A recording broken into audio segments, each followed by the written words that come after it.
Welcome back. Biology की कक्षा में आप सभी का स्वागत है। ठीक है, देखो बेटा, पिछले 4 दिन से पिछले कुछ दिनों से अपन फर्स्ट यूनिट के बारे में अध्ययन कर रहे थे। तो फर्स्ट यूनिट आपकी बिल्कुल पूरी तरह से ख़त्म हो गई।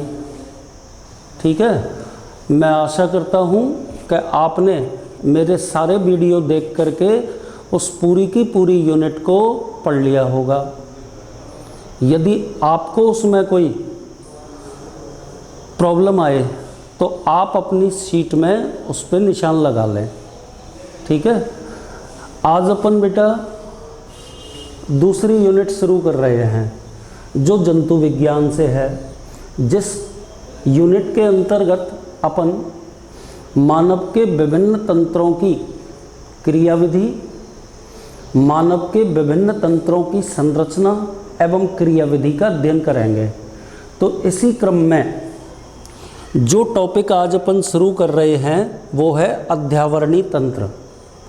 क्या बोलते हैं बेटा इसको इंग्लिश में? Integumentary system. ठीक है, इसके अंदर मुख्य रूप से अपन त्वचा और त्वचा के व्युत्पन्नों के बारे में पढ़ेंगे। ठीक है, तो अब ध्यानपूर्वक सुनाएं। देखिए, ये 4-5 पॉइंट आपको त्वचा के सम्मान में सबसे पहले बोलने हैं। ठीक है ना, जैसे देखिए, शरीर पर बाह्य आवरण के रूप में त्वचा पाई जाती है। पॉइंट नंबर पहला हो गया। दूसरे पॉइंट पर आइए, त्वचा और उसके व्युत्पन्न मिलकर अध्यावरणी तंत्र का विकास करते हैं। अब आपके दिमाग में आ रहा होगा कि त्वचा के व्युत्पन्न कौन कौन से होते हैं। तो बेटा ये साइड में लिखे हुए हैं। रोम, बाल भी कह सकते हैं, नख एवं त्वचीय ग्रंथियां, ये तीनों त्वचा के व्युत्पन्न होते हैं। ठीक है ना बेटा, आगे चलिए। त्वचा के व्युत्पन्न हो गए, आगे देखो। तीसरी बात इसमें आपको बोलनी है, ध्यान से बोर्ड पे देखो, कि त्वचा इन ओरिजिन एक्टोडर्मल और मीजोडर्मल होती है। तो आप ना एक्टो और मीजोडर्मल इसको कह सकते हैं। थोड़ी देर बाद आप जानेंगे कि बेटा त्वचा की एपिडर्मिस का विकास एक्टोडर्म से होता है और डर्मिस का विकास मीजोडर्म से होता है। ठीक है ना, तो अपन त्वचा को सिंपली क्या बोल सकते हैं? एक्टो मीजोडर्मल, ऐसे कह सकते हैं। आगे चलिए, त्वचा बता चुका हूँ एक्टो मीजोडर्मल होती है। एक और बात, त्वचा के नीचे विशिष्ट संयोजी ऊतक पाया जाता है। सुन लिया ना, त्वचा के नीचे विशिष्ट संयोजी ऊतक उपस्थित होता है ना। और सबसे लास्ट में आप बोल सकते हैं कि त्वचा शरीर का सबसे बड़ा अंग है। ठीक है, सबसे ज़्यादा कार्य करने वाला अंग है, इसीलिए त्वचा को जैक ऑफ ऑल ट्रेड्स, ये वन वर्ड टाइप है। आपको ये याद रखना पड़ेगा।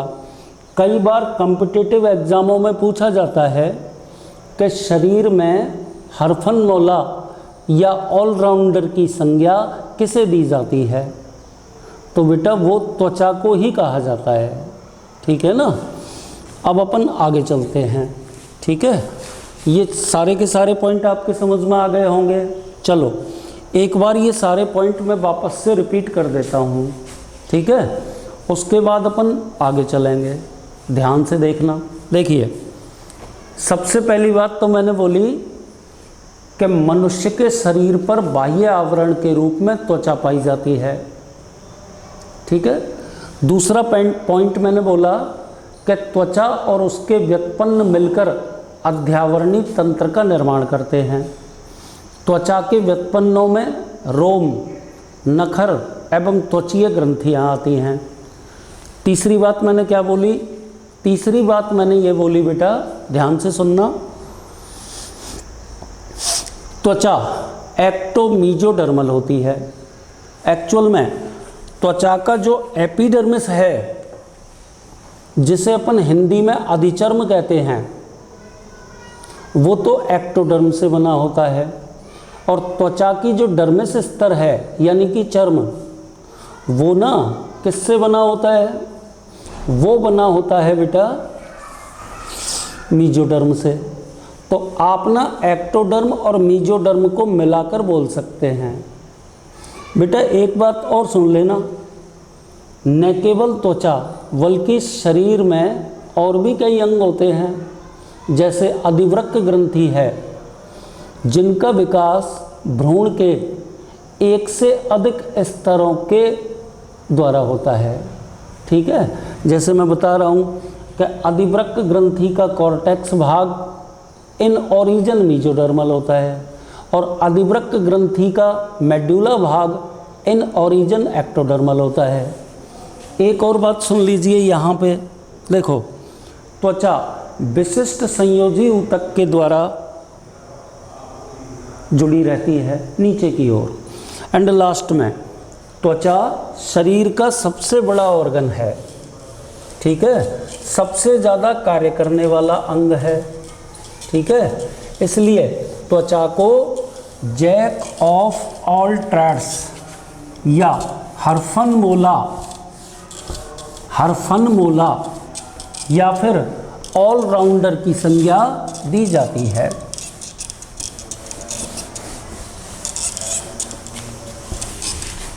आगे चलिए, अब अपन पढ़ेंगे त्वचा की औतकी संरचना। त्वचा की औतकी संरचना।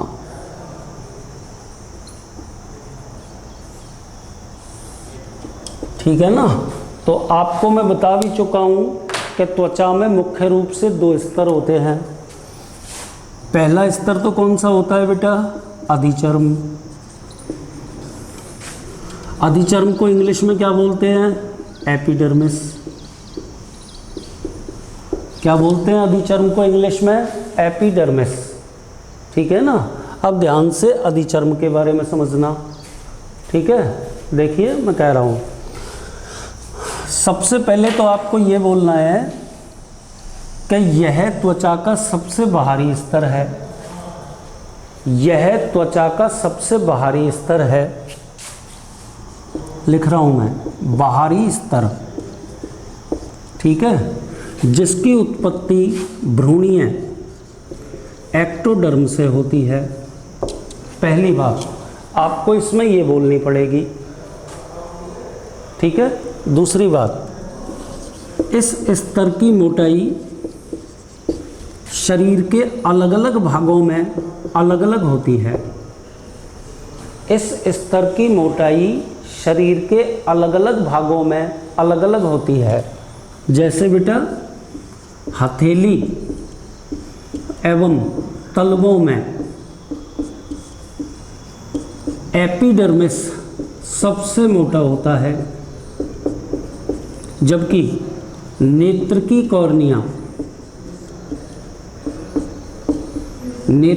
कॉर्निया में एपिडर्मिस सबसे पतला होता है। याद रखना पड़ेगा। सुन लिया आपने। आगे कि अधिचर्म में अनेक परतें होती हैं। अनेक परत, 5 प्रकार की परतें पाई जाती हैं।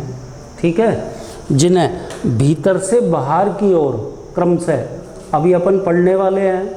सबसे पहले स्ट्रेटम जर्निवेटम, अभी मैं लिखूंगा बनाऊंगा। उसके बाद में स्ट्रेटम स्पाइनोसम। ठीक है, उसके बाद में स्ट्रेटम ग्रैन्युलोसम, उसके बाद में स्ट्रेटम लूसिडियम और सबसे लास्ट में स्ट्रेटम कॉर्नियम। ठीक है, तो अपन को अधिचर्म की इन 5 परतों के बारे में अभी पढ़ना है।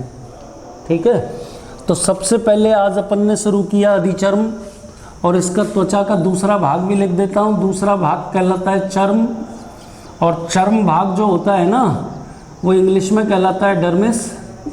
जो कि इन ओरिजिन अभी आपको बताया ही था कैसा होता है, मीजोडर्मल। ठीक है ना, तो ये बात समझ में आ गई होगी। एक बार मैं दोबारा से अधिचर्म के तीनों पॉइंटों को बोल देता हूँ, ध्यान से सुनना, है ना। देखिए, सबसे पहले तो आप सुनो कि त्वचा की हेडिंग अपन ने क्या लिखा, त्वचा की औतिकी संरचना। तो त्वचा में दो स्तर, प्रमुख स्तर पाए जाते हैं, एक एपिडर्मिस या अधिचर्म और दूसरा डर्मिस या चर्म। तो अपन ने शुरू कौन सा भाग किया है, अधिचर्म। ठीक है ना। तो देखो बेटा, यह त्वचा का सबसे बाहरी स्तर है जो भ्रूण के एक्टोडर्म स्तर से निर्मित होता है। दूसरी बात पे आ जाओ, अधिचर्म की मोटाई शरीर के अलग अलग भागों में अलग अलग होती है। अधिचर्म की मोटाई शरीर के अलग अलग भागों में अलग अलग होती है। जैसे हथेली और तलवों पर अधिचर्म सर्वाधिक मोटा होता है। नेत्र की कॉर्निया में अधिचर्म सबसे पतला होता है। बैठ गया आपके समझ में। इसके अलावा एक बात और आपको बतानी है कि जो अधिचर्म होता है बेटा, बहुस्तरीय है। इसके अंदर भीतर से बाहर की ओर 5 स्तर पाए जाते हैं। तो अब आपको उन 5 स्तरों के बारे में पढ़ना है। ठीक है, तो देखिए,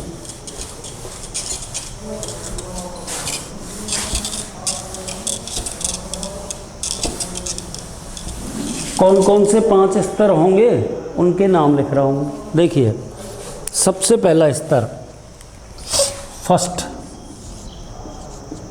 स्ट्रेटम जर्निवेटम या मैलपीघी या अंकुरण स्तर। ठीक है ना। इसके बाद नंबर 2 पे अपन पढ़ेंगे शूल स्तर, और इसको अपन बोलेंगे स्ट्रेटम स्पाइनोसम। ये दूसरा स्तर हो गया, है ना। इसके बाद नंबर 3 पे पढ़ेंगे तीसरा स्तर, जिसका नाम है कण स्तर, या इसको बोलते हैं स्ट्रेटम ग्रेन्युलोसम। तीसरा स्तर हो गया। नंबर 4 पे जो स्तर अपन पढ़ेंगे, स्वच्छ स्तर, या इसको अपन बोलते हैं स्ट्रेटम लूसीडियम। स्ट्रेटम लूसीडियम। और सबसे ऊपर बेटा स्ट्रेटम कॉर्नियम, या इसको अपन क्या बोलेंगे, किरण स्तर। तो बेटा अधिचर्म में, ठीक है ना, नीचे से ऊपर की ओर ये 5 स्तर पाए जाते हैं। सबसे नीचे वाला जो कि आधार कला के ऊपर स्थित होता है उसे मैलपीघी या अंकुरण स्तर कहते हैं। मैलपीघी या अंकुरण स्तर के ऊपर शूल स्तर उपस्थित होता है। शूल स्तर के ऊपर कण स्तर पाया जाता है। कण स्तर के ऊपर स्वच्छ स्तर होता है, और उसके बाद में स्ट्रेटम कॉर्नियम या किरण स्तर उपस्थित होता है। ठीक है, अब आप ध्यान से देखते रहना। देखो, सबसे पहले तो अपन को इस प्रकार से बनाना है ना। ये ऊपर का भाग तो एपिडर्मिस का हो गया, एपिडर्मिस, और ये नीचे का भाग किसका होगा बेटा, डर्मिस का। देखो, आज तो केवल अपन एपिडर्मिस की संरचना पढ़ रहे हैं, है ना। जब अपन डर्मिस की संरचना पूरी की पूरी खत्म कर लिए होंगे, तब अपन त्वचा की काट का पूरा चित्र आपके सामने बना देंगे। ठीक है, क्योंकि अभी केवल मुझे एपिडर्मिस की संरचना आपको समझानी है। आप बिल्कुल भी कंफ्यूज ना हो, एपिडर्मिस की अपेक्षा डर्मिस 2 से 3 गुना मोटा होता है, ठीक है। पर चूंकि मुझे अभी एपिडर्मिस के बारे में पढ़ाना है, इसलिए मैंने एपिडर्मिस को थोड़ा सा बड़ा करके बना दिया है, ठीक है। तो देखो, सबसे पहले अपन स्ट्रेटम जर्निवेटम या मेलपीगी स्तर के बारे में पढ़ रहे हैं। तो ये जो यहाँ पे लाइनिंग आपको दिख रही है, इसको बोलते हैं आधार कला, है ना, बेसमेंट मेम्ब्रेन। ये कला एपिडर्मिस को डर्मिस से पृथक करती है, ठीक है। इस आधार कला के ऊपर स्तंभाकार कोशिकाओं से बनी एक गहरी परत पाई जाती है। स्तंभाकार कोशिकाओं से बनी एक गहरी परत पाई जाती है, ये बना दी मैंने। स्तंभाकार कोशिकाओं से बनी एक गहरी परत पाई जाती है और ये परत स्ट्रेटम जर्निवेटम या मेलपीगी स्तर कहलाती है। बैठ गई आपके समझ में? और सुनिए, इस परत की कोशिकाएं जीवित और सक्रिय रूप से विभाजित होती रहती हैं। एक्चुअल में इस परत की कोशिकाएं, ठीक है ना, ध्यान से सुनना, इस परत की कोशिकाएं डर्मिस में उपस्थित रुधिर वाहिनियों के रुधिर से पोषक पदार्थ प्राप्त करके निरंतर सक्रिय रूप से विभाजित होती रहती हैं। बैठ गई आपके समझ में? क्या बोला मैंने, एक बार दोबारा सुन लो। देखो, त्वचा की औतिकी संरचना में अपन एपिडर्मिस के बारे में पढ़ रहे हैं। तो सबसे पहले तो आपको एपिडर्मिस के बारे में वही 3 पॉइंट बोलने पड़ेंगे कि यह त्वचा का सबसे बाहरी स्तर है जो भ्रूण के एक्टोडर्म स्तर से निर्मित होता है। अधिचर्म की मोटाई शरीर के अलग अलग भागों में अलग अलग होती है।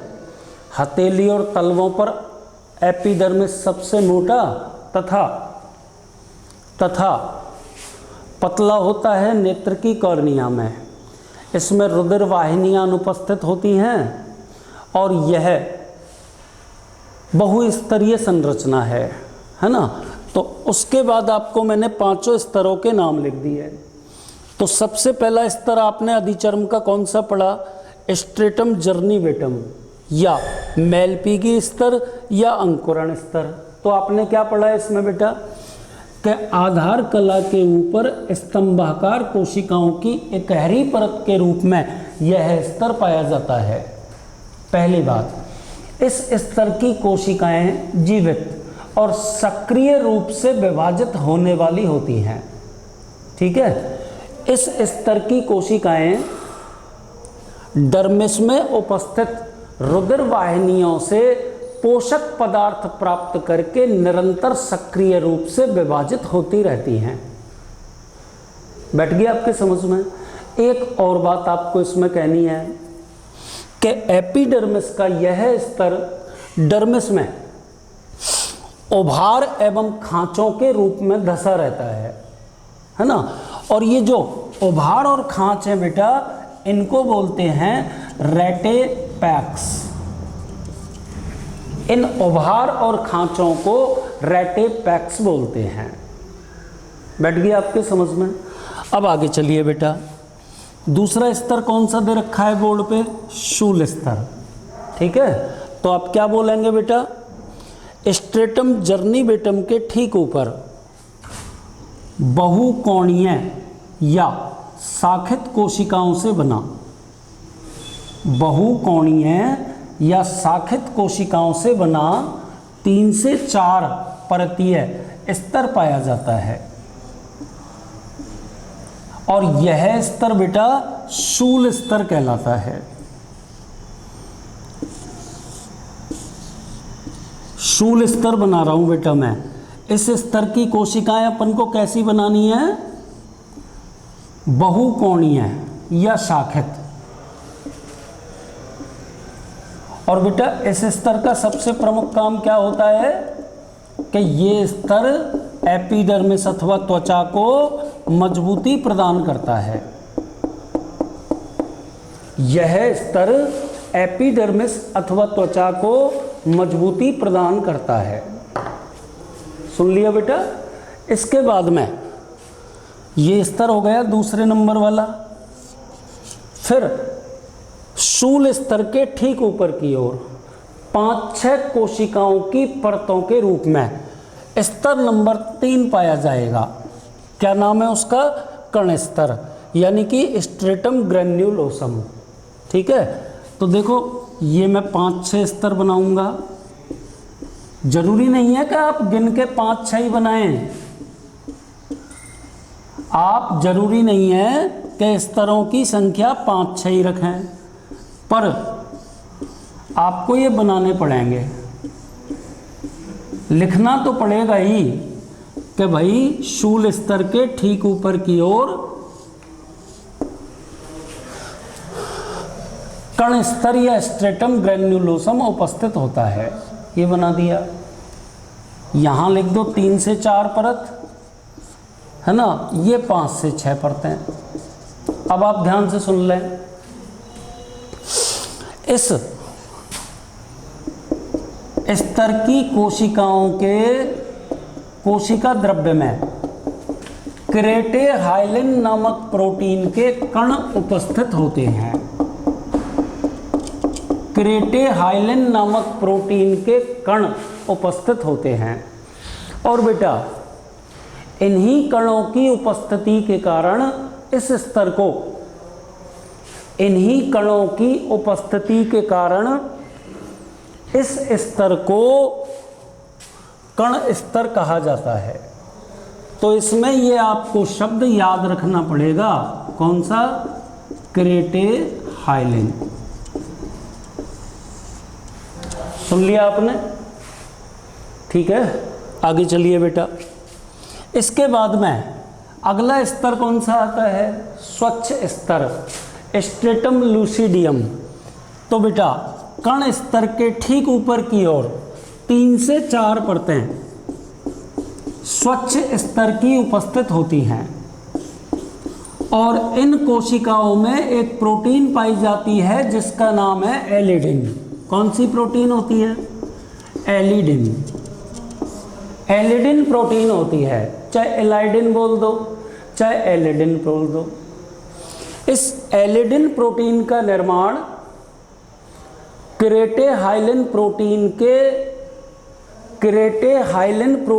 के विघटन से होता है। एलिडिन प्रोटीन का विकास क्रेटेहाइलिन प्रोटीन के विघटन से होता है। सुन लिया आपने? अच्छा, एक और बात, ये जो स्वच्छ स्तर है, ये जो स्वच्छ स्तर है, इसकी कोशिकाओं के कोशिका द्रव्य में कौन सी प्रोटीन पाई जाती है? एलिडिन। एलिडिन का निर्माण किससे होता है? क्रेटेहाइलिन के विघटन से। सुन लिया ना? आगे चलिए। एलिडिन प्रोटीन हो गई। और बेटा ये जो स्तर होता है ना, ये त्वचा को जलरोधी बनाता है। अवरोधक स्तर भी कहलाता है। ये कैसा बनाता है त्वचा को? जलरोधी। ये दोबारा बताऊंगा मैं पूरी कहानी। और उसके बाद में सबसे बाहर की ओर अत्यंत चपटी कोशिकाओं से बना हुआ स्ट्रेटम कॉर्नियम अथवा कण स्तर पाया जाता है। इस परत की कोशिकाएं सूखी, चपटी, निर्जीव और शल्कीय हो जाती हैं। यह त्वचा का सबसे बाह्य आवरण निर्माण करता है। ठीक है, इसमें ना वो जो क्रेटेहाइलिन प्रोटीन था कण स्तर के अंतर्गत, यहाँ तक पहुँचते पहुँचते वो निर्जीव केराटिन में बदल जाता है। केराटिन के कारण इस परत की कोशिकाएं शुष्क, चपटी और हॉर्नी हो जाती हैं और ये एपिडर्मिस का सबसे बाहरी स्तर हो गया। ठीक है बेटा, तो एक बार मैंने आपको पांचों परतों के बारे में बता दिया कि भाई एपिडर्मिस में कौन कौन सी पांचों परतें पाई जाती हैं। अब आपके सामने अधिचर्म के बारे में पूरा का पूरा एक बार मैं दोबारा रिपीट कर रहा हूँ, सभी ध्यान से सुनना। देखो, आपने हेडिंग लिखा त्वचा की औतिकी संरचना, तो मुख्य रूप से दो परतें पाई जाती हैं, ध्यानपूर्वक सुनते रहना। बाहरी परत को एपिडर्मिस कहते हैं और एपिडर्मिस की अपेक्षा 2 से 3 गुना मोटी एपिडर्मिस के ठीक नीचे डर्मिस उपस्थित होती है। तो आप कौन सी परत के बारे में पढ़ रहे हैं? एपिडर्मिस। तो आप क्या बोलेंगे? यह त्वचा का सबसे बाहरी स्तर है जो भ्रूण के एक्टोडर्म से निर्मित होता है। शरीर के अलग अलग भागों में इस स्तर की मोटाई अलग अलग होती है। हथेली एवं तलवों में इस एपिडर्मिस की मोटाई सर्वाधिक और नेत्र की कॉर्निया में एपिडर्मिस की मोटाई न्यूनतम होती है, सबसे कम होती है। ठीक है, आगे आप बोलोगे कि एपिडर्मिस बहुस्तरीय संरचना है जिसमें भीतर से बाहर की ओर निम्न 5 स्तर पाए जाते हैं। अब आपको इन 5 स्तरों के बारे में 1 बाय 1 पढ़ना पड़ेगा, ठीक है ना। जैसे कि देखिए, सबसे पहला स्तर अपन कौन सा बोलेंगे? स्ट्रेटम जर्निवेटम या मेलपीगी स्तर या अंकुरण स्तर। तो आप क्या बोलेंगे? आधार कला के ठीक ऊपर, ये बेटा आधार कला हो गई जो एपिडर्मिस को डर्मिस से पृथक करती है। आधार कला के ठीक ऊपर जीवित सक्रिय रूप से विभाजित होने वाली स्तंभाकार कोशिकाओं की इकहरी परत के रूप में यह स्तर पाया जाता है। ठीक है बेटा, इस स्तर की कोशिकाएं जीवित होती हैं जो डर्मिस में उपस्थित रुधिर वाहिनियों के रुधिर से पोषक पदार्थ प्राप्त करके निरंतर विभाजित होती रहती हैं। एक बात तो ये हो गई। दूसरी बात, इसी में आप ये बोल दोगे कि बेटा मेलपीगी अथवा अंकुरण स्तर की कोशिकाओं के बीच बीच में वर्णक कोशिकाएं पाई जाती हैं। वर्णक कोशिकाओं में मेलेनिन नामक वर्णक कण भरे रहते हैं और इन्हीं कणों के कारण त्वचा का एक विशिष्ट रंग होता है। दूसरी बात हो गई। और बेटा तीसरी बात आप इसमें ये बोल दोगे कि अधिचर्म का यह स्तर डर्मिस में उभार एवं खांचों के रूप में धंसा रहता है। इन उभार और खांचों को रेटेपैक्स बोलते हैं। सुन लिया, सारी बात मैंने बोल दी 3 पॉइंटों में। पहला पॉइंट तो मैंने बताया कि एक स्तरीय स्तंभाकार कोशिकाओं की परत है। कोशिकाएं जीवित होती हैं। डर्मिस में उपस्थित रुधिर वाहिनियों के रुधिर से पोषक पदार्थ प्राप्त करके निरंतर सक्रिय रूप से विभाजित होती हैं। दूसरी बात मैंने बताई बेटा कि इस स्तर की कोशिकाओं के बीच बीच में वर्णक कोशिकाएं पाई जाती हैं जिनमें मेलेनिन वर्णक कण उपस्थित होते हैं। ठीक है, मेलेनिन वर्णक कणों की उपस्थिति के कारण त्वचा का एक विशिष्ट रंग होता है। ठीक है ना। एक और बात कि ये जो एपिडर्मिस का स्तर है ये डर्मिस में उभार और खांचों के रूप में धंसा रहता है और इन उभार और खांचों को रेटेपैक्स बोलते हैं। ठीक है ना। आगे चलिए, इसके ठीक ऊपर की ओर शूल स्तर पाया जाता है। इंग्लिश में इसको बोलते हैं स्ट्रेटम स्पाइनोसम। ठीक है, ये जो शूल स्तर है इस स्तर की कोशिकाएं 3 से 4 परतों के रूप में होती हैं। कोशिकाएं बहुकोणीय अथवा शाखित होती हैं और यह स्तर एपिडर्मिस अथवा त्वचा को मजबूती प्रदान करता है। इसके बाद बेटा तीसरा स्तर कण स्तर या स्ट्रेटम ग्रैन्युलोसम। इसके अंदर कितनी परतें होती हैं? 5 से 6 परतें होती हैं। बैठ गई आपके समझ में? अब मेरी बात ध्यान से समझना। इस स्तर की कोशिकाएं शूल स्तर के ठीक ऊपर की ओर होती हैं। इन कोशिकाओं के कोशिका द्रव्य में क्रेटेहाइलिन प्रोटीन के कण पाए जाते हैं। सुन लिया? इन कणों की उपस्थिति के कारण इस स्तर को क्या बोलते हैं बेटा? कण स्तर कहते हैं। आगे चलिए बेटा, कण स्तर के ठीक ऊपर की ओर कौन सा स्तर होगा? स्ट्रेटम लूसिडियम या स्वच्छ स्तर, अवरोधक स्तर भी कहते हैं। क्रेटेहाइलिन प्रोटीन के विघटन से बना एलाइडिन प्रोटीन या एलिडिन बोल दो, स्वच्छ स्तर यानी कि स्ट्रेटम लूसिडियम की कोशिकाओं में भरा होता है। यह परत जल के लिए अवरोधी होती है, ठीक है ना। और सबसे बाहर की ओर स्ट्रेटम कॉर्नियम या किरण स्तर अत्यंत चपटी, निर्जीव और शल्की कोशिकाओं की परत है। यहाँ तक पहुँचते पहुँचते क्रेटेहाइलिन प्रोटीन क्रेटिन में कन्वर्ट हो जाती है, ठीक है ना।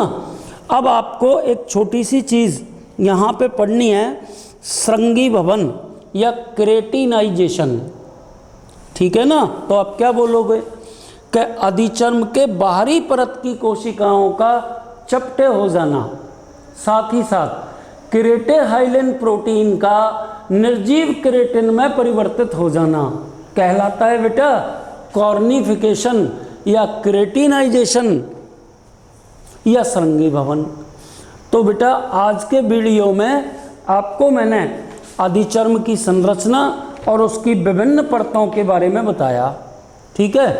कल सबसे पहले अपन डर्मिस की संरचना पढ़ेंगे, उसके बाद त्वचा की औतकी संरचना का पूरा चित्र बना करके इस पाठ में आगे बढ़ जाएंगे। मैं आशा करता हूँ कि आप सीट से ना लगातार पढ़ते रहना, है ना। और जो भी कोई चीज़ आपके समझ में नहीं आए उस पर आप टिक करना। Thank you.